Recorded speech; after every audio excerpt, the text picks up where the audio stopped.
A very good afternoon, respected judges, and to you all my fellow Bosconians. We, the Aphrodite's Group 8, will be performing and presenting a Kuki cultural dance. The Kukis are one of the main inhabitants of Manipur, with a beautiful culture and tradition passed down from generations to generations. The dance we'll be performing is called the Zamta Lam in Kuki. In times of spring or autumn, the youth of the Kuki community gather to celebrate the arrival of spring, a festival of merriment with rice beer called Waisu in Kuki. In the midst of moonlit light revealing, they dance holding their hands and swinging it together.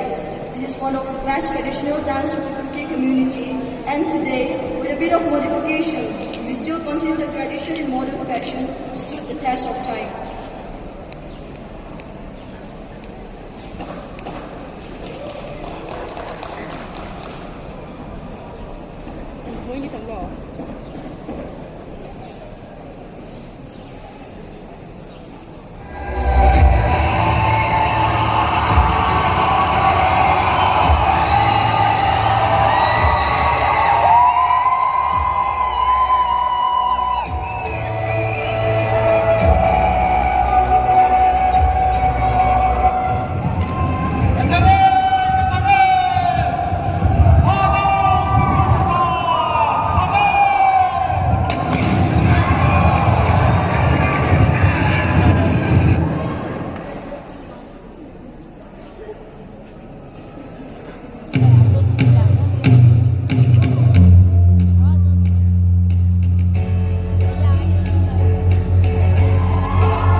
what we call our culture, our identity.